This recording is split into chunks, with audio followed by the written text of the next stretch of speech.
Hello বন্ধুরা, কেমন আছো? আশা করছি সবাই ভালো আছো। মাম্পি রসোই চ্যানেলে সবাইকে স্বাগত।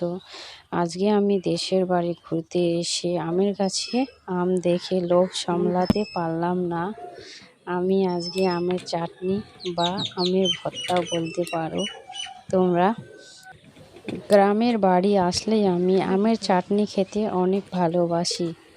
এখানে আমি একটা বাউলে 4-5টা আম নিয়ে নিয়েছি, কাঁচা আম, তাজা তাজা কাঁচা আম নিয়ে নিয়েছি। এখানে ভালোভাবে ধুয়ে নেব। ধুয়ে নিয়ে আমি একটা প্লেটে ভালোভাবে খোসাগুলো ছাড়িয়ে নেব। এক এক করে সবগুলো খোসা আমি উপরে খোসাগুলো ছাড়িয়ে নিয়েছি। বন্ধুরা, এই চাটনি একবার হলো তোমরা খাবে, অনেক মজার।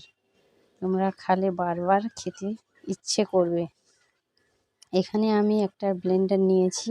এখানে ভালোভাবে আমি কুচি কুচি করে কেটে নেব, যাতে বেশি পাতলাও না, আলুর ভাজার মতো কাটানো হবে। তোমরা দেখতেই পাচ্ছ, এরকম করে কেটে নেবে।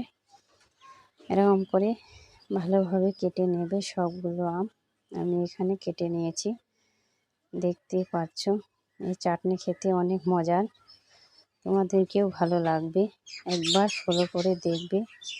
এখানে নিয়েছি আমি 1/2 চামচ লবণ, তারপরে নিয়েছি 1/2 চামচ শুকনো লঙ্কার গুঁড়ো, তারপরে নিয়ে নেব আমি একটা দেব কাঁচা লঙ্কা, একটাই কাঁচা লঙ্কা দেব, এতে আমি শুকনো লঙ্কা দিয়েছি।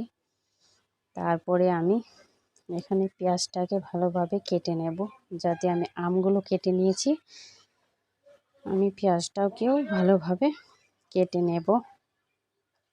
দেখতেই পাচ্ছ, এরকম করে কেটে নিলে আমের স্বাদটা বেড়ে যাবে। এখানে আমি কাঁচা তাজা আম নিয়েছি, তোমরা দেখতেই পারলে।